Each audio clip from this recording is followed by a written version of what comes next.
नमस्कार दोस्तों। Straight talk with Nitin Malik में आपका स्वागत है। दोस्तों, अभी अमेरिका के जो प्रेसिडेंट हैं जो बिदेन, उनका ये स्टेटमेंट आया था कि ये जो पूरा इजराइल हमास का झगड़ा हुआ है स्टार्ट 7 अक्टूबर को, ये एक ऐसी कोशिश थी जिसके अंदर सऊदी अरबिया, मिडल ईस्ट और ये इजराइल के जो रिलेशनशिप नॉर्मलाइज हो रहे थे, इसको ट्रैक से उतारने के लिए किए गए हैं। और दूसरा, G20 के दौरान आप लोगों को याद होगा कि एक बड़ी अनाउंसमेंट हुई थी, India middle east Europe economic corridor IMEEC। तो उसको भी एक तरह से डीरेल करने का ये एक तरीका है जो हमास ने इजराइल पे हमला किया है। अब देखा जाए, उन्होंने ये भी बोला कि मेरे पास कोई प्रूफ नहीं है, ये मेरा इंस्टिंक्ट है, ये मेरी समझ है कि ऐसा ही हुआ है। और अगर हम पूरे कॉन्टेक्स्ट को समझें बैकग्राउंड में, तो दोस्तों मैं उनसे पूरी तरह से सहमत हूँ। कोई भी लॉजिकल आदमी अगर वो सारी सर्कमस्टेंशियल एविडेंस को देखेगा, वो यही बताएगा कि ये बिल्कुल सही कह रहे हैं। चलो थोड़ा सा एनालाइज करते हैं पहले। देखिए, नंबर 1, G20 में जब ये अनाउंस किया गया था India middle east Europe corridor, economic corridor, right. अब इस कॉरिडोर में इंडिया शामिल था। इंडिया से जाएगा middle east, UAE, Bahrain, Saudi Arabia होते हुए, जॉर्डन वगैरह होते हुए वो जाएगा फिर यूरोप, राइट। और उसमें इजराइल भी उसमें अपना छोटा मोटा रोल प्ले करेगा और वहाँ से भी ट्रांसपोर्ट, एक्सपोर्ट, इंपोर्ट वगैरह होगा, तो बिजनेस ट्रेड वगैरह बढ़ेगा। तो जब ये अनाउंस हुआ था, तो सबसे पहले, अगर आई डोंट नो आप लोगों को मालूम है कि नहीं, सबसे पहले इजराइल वो कंट्री था जिसने मिडल ईस्ट कंट्रीज़ को, इंडिया को, यूरोप को कांग्रेस के मैसेज भेजे थे कि ये बहुत बढ़िया इनिशिएटिव है, हम आपको फुल्ली सपोर्ट करते हैं और ये आगे रीजनल ट्रेड में बहुत सारा बढ़ावा देगा वर्ल्ड लेवल पे। तो इजराइल भी बड़ा खुश था इससे। अब ये तो नहीं कह सकते कि इससे इजराइल को फ़ायदा होगा, इजराइल हमास की लड़ाई में जो भी चल रही है, राइट। तो इजराइल सबसे पहले, उसके बाद सऊदी अरबिया। अब कई लोग ये भी बोलते हैं अरे वो एक अनाउंसमेंट हो गई थी तो उसमें क्या बड़ा फ़र्क पड़ता है, मे बी ऐसी अनाउंसमेंट तो बहुत होती हैं। तो दोस्तों, जो जो सुनने में आ रहा है, पढ़ने में आ रहा है, वो ये है कि सऊदी अरबिया के जो प्रिंस हैं मोहम्मद बिन सलमान, वो भी इसको लेके बहुत सीरियस थे और उन्होंने एक बड़ी हैवी इन्वेस्टमेंट कमिट की हुई थी IMEEC के लिए, क्योंकि उनको भी पता है कि आगे चल के मतलब उनकी इकोनॉमिक जो इकोनॉमी है वो तेल पे नहीं और चीज़ों पे हमें इकोनॉमी को ओपन करना पड़ेगा। अभी उनकी इकोनॉमी पूरी तेल पे चलती है, ऑयल, वो ऑयल निकालते हैं, सेल करते हैं। बट आगे चल के दुनिया फॉसिल फ्यूल की तरफ बढ़ रही है, बायोफ्यूल की तरफ जा रही है, ग्रीन एनर्जी की तरफ जा रही है, तो तेल भी कम होता जा रहा है वर्ल्ड में। तो वो अभी से तैयारी कर रहे हैं उस चीज़ की। दूसरा, उनका ये भी एक एक्सपेक्टेशन था, वो USA से, अभी आपको पता होगा सऊदी अरबिया के रिलेशनशिप बहुत अच्छे नहीं रहे हैं। सऊदी अरबिया के रिलेशनशिप USA के साथ अप एंड डाउन होते रहे हैं। तो USA से वो मांग रहे थे कंप्लीट सिक्योरिटी, जैसे नाटो का एक संस्था है, जो वो यूक्रेन, जितने भी यूरोप के कंट्री हैं, US कंट्री हैं, वो सब नाटो का पार्ट है। तो अगर कोई कंट्री किसी नाटो के उस संस्था के एक छोटे कंट्री पर अटैक करेगा, तो USA अपनी पूरी पावर लगाएगा उस कंट्री को सेव करने में। तो सऊदी अरबिया भी ऐसे कोई डील चाह रहा था, तो ये डील सऊदी अरबिया को दी गई। सऊदी अरबिया को ये बोला गया, भाई तुम मिडल ईस्ट में सारे और देशों के साथ लेके आओ, तुम भी आओ और तुम इजराइल से संबंध अच्छे बनाओ। USA ने ये बोला था, भाई तुम इजराइल और मिडल ईस्ट में जब तक रिलेशनशिप स्ट्रांग नहीं होंगे, नॉर्मल नहीं होंगे, तब तक आपस में ट्रेड होना इम्पॉसिबल है।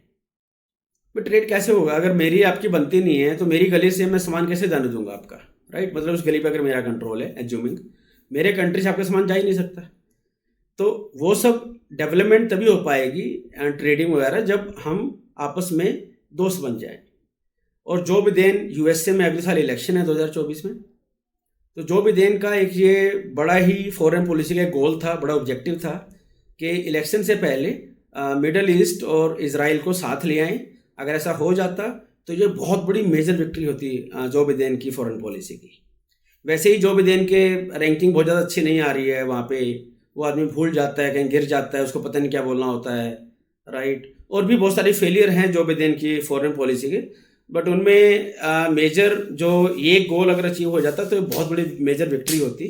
वही मिडल ईस्ट में अब हमने शांति स्थापित कर दी और इजराइल और मिडल ईस्ट में कोई झगड़ा नहीं रहा, राइट। तो उनका ये एस्टिमेट, ये गेस बिल्कुल सही है कि कहीं ना कहीं इस मिडल ईस्ट और इसराइल की दोस्ती जो बढ़ रही थी, नॉर्मलाइजेशन, दोस्ती भी कहना थोड़ा एग्जेग्रेशन होगा, अतिशोक्ति होगी, तो बट नॉर्मलाइज हो रही थी रिलेशनशिप, तो वो अभी डिरेल हो गए हैं।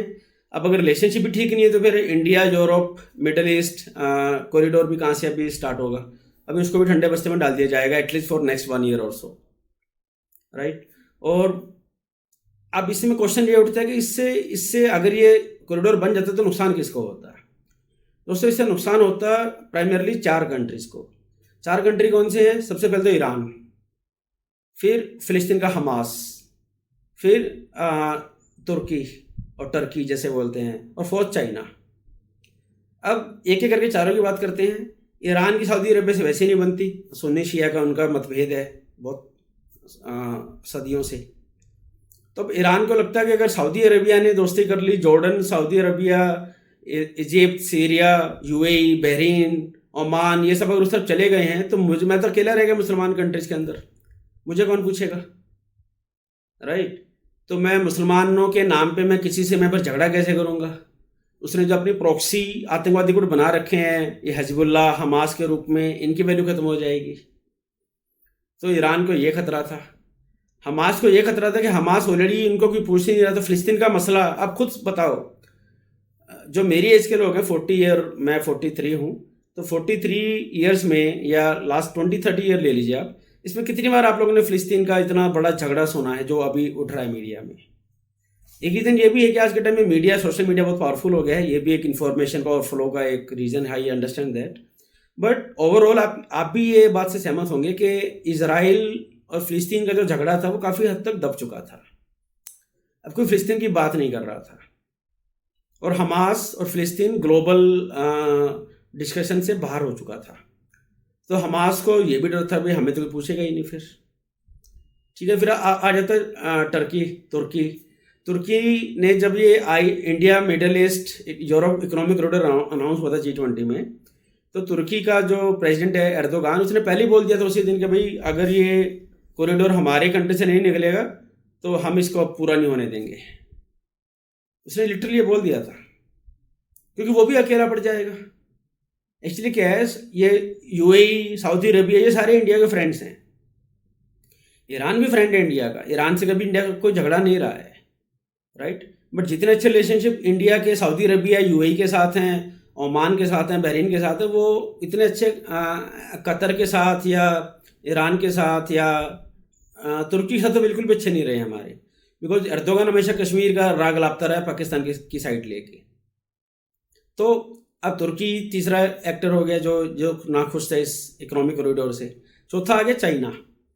हालांकि मैं ये मानूंगा इस इजराइल हमास से चाइना को भी नुकसान हुआ है, तो मैं ये थोड़ा सा कम दूंगा भी। चीन ने हमास को सपोर्ट किया है, बिकॉज चीन खुद चाह रहा था कि ईरान और सऊदी अरबिया की दोस्ती हो जाए, और ये बिल्कुल मिडल ईस्ट में दोनों की दोस्ती करवा भी रहा था, और दोनों के एम्बेसी भी खुलने वाली थी अभी। बट अभी ये जो इजराइल हमास का अटैक हुआ है, बैटल चल रही है, इसमें जो ईरान है, ईरान तो खुलेआम बोल रहा है कि हमास को हम सपोर्ट करते हैं, हिजबुल्लाह को हम सपोर्ट करते हैं, और इजराइल को मार के रहेंगे, राइट। अब सऊदी अरबिया तो इजराइल से दोस्ती करने जा रहा था, तो सऊदी अरबिया और ईरान के रिश्तों में भी थोड़ी सी खटास आएगी, इनडायरेक्ट वे में आएगी, डायरेक्ट वे में नहीं आएगी, बिकॉज वो ऊपर से तो दोनों यही बोलते हैं हम तो फिलिस्तीन के फेवर में हैं, राइट। उनको लगता है भाई मुसलमान के फेवर में खड़ा होगा, उनकी ये थ्योरी है। बट चीन को कहीं ना कहीं पता है ये बात कि भाई ये मतलब बैकएंड पे ये चीज़ें इतनी स्मूथ अब नहीं रहेंगी जो पहले हम सोच रहे थे, और ऊपर से चीन का ब्री बेल्ट एंड रोड इनिशिएटिव है, वो भी थोड़ा सा इम्पैक्ट होता है India middle east Europe economic corridor से। तो उस वे में चीन को फ़ायदा भी हुआ है कि ये कॉरिडोर शेल्व हो गया कुछ टाइम के लिए। तो ये 3-4 कंट्री थे जिनको इजराइल हमास के इस वॉर से बड़ा फ़ायदा हुआ है। ऐसी वॉर जिसमें 1400-1500 तो इजरायली मारे गए हैं, और अराउंड 5 से 7 हज़ार फ़िलिस्तीनी मारे गए हैं, हमास के लोग मारे गए हैं, और अभी भी ये चल रहा है, अभी वैसे नहीं ख़त्म हो गया है। तो दोस्तों अभी हम आगे देखेंगे ये कैसे कहाँ तक चलता है। एक बात तो क्लियर है, अभी नॉर्मलाइजेशन तो अभी भूल जाओ कुछ टाइम के लिए, अभी सऊदी अरबिया और इजराइल आपस में बात नहीं करने वाले। सऊदी अरेबिया सबके खिलाफ नहीं जा सकता, अपने जो 57 मुस्लिम कंट्री हैं कि इनके खिलाफ जाके नहीं मैं तो इसराइल के फेवर में खड़ा हूँ या उससे मैं दोस्ती करूँगा, वो नहीं करेगा, हालांकि वो करना चाह रहा है। सऊदी अरेबिया पिछले कुछ समय में काफ़ी चेंज हुआ है, वो बिजनेस ओरिएंटेड बना है, राइट। वो धर्म के कंजर्वेटिव दायरे से बाहर निकलने की ट्राई कर रहे हैं, जो कि बहुत ही मैं अप्रिशिएट करता हूँ इस बात को, बहुत ही बढ़िया बात है ये। बाकी मुस्लिम कंट्री को भी इससे सीखना चाहिए। यूएई भी इस मामले में बहुत आगे है, वो भी बिजनेस सेंट्रिक है, वो भी बिजनेस करो, पैसा कमाओ, लोगों को रोजगार दो, अच्छी ज़िंदगी जियो, ये हमारा पर्पज़ होना चाहिए। बट बाकी country, Iran, Qatar, right, Jordan, बाकी कंट्री इतने प्रोग्रेसिव अभी नहीं हैं। तो कुल मिला के सार ये बनता है कि ये अभी आई थिंक नॉर्मलाइजेशन नहीं होने वाला है सऊदी अरबिया और इसराइल का, और ये भी डिपेंड करेगा कि जितना लंबा ये वॉर चलेगी, जितने ज़्यादा लोग मरेंगे, उतना ही सऊदी अरबिया पे प्रेशर आएगा कि तुम इसराइल को तुम क्रिटिसाइज़ करो। और जानते हैं जब इसराइल और उसकी दोस्ती होने वाली थी सऊदी अरबिया की, तो सऊदी अरबिया ने तब भी बोला था कि we need some concession on फ़िलिस्तीन पे हमें कुछ कंसेशन दो, हमें कुछ एक्स्ट्रा बेनिफिट दो फ़िलिस्तीन वालों को मिले, ताकि हम उनको भी बोल सके हमने तुम्हारे लिए कुछ किया है। एंड इसराइल तैयार था कि भाई हम कर देंगे, हमें आपसे दोस्ती करनी है, तो इसराइल के भी एक बहुत बड़ा रास्ता खुल जाता है ये। बट अब वो कहते हैं कि अब वो कहते हैं ना कि बस तो निकल गई, अब वो लेट हो चुके हैं। और शॉर्ट टर्म में तो ये श्योर है कि हमास का, ईरान का ये इरादा सक्सेसफुल हो चुका है। अब ये लॉन्ग टर्म डिसाइड करेगा कितनी लंबी वॉर चलती है, कितने ज़्यादा और लोग और मरते हैं। जितनी जल्दी वॉर बंद होगी उतना अच्छा होगा, हालांकि अभी वॉर मुझे बंद होती दिख नहीं रही है जल्दी, राइट। इसराइल उन कंट्री में से नहीं है जो मार खा के चुपचाप बैठ जाए। तो दोस्तों, इस डेवलपमेंट को, ये जो इवॉल्व हो रही है time by time, day by day, हम इसको पे नई डेवलपमेंट आपका शेयर करते रहेंगे। अगर आपको मेरा वीडियो पसंद आया है तो प्लीज़ वीडियो को लाइक कीजिए, चैनल को सब्सक्राइब कीजिए और बेल आइकन को दबाना मत भूलिएगा। धन्यवाद।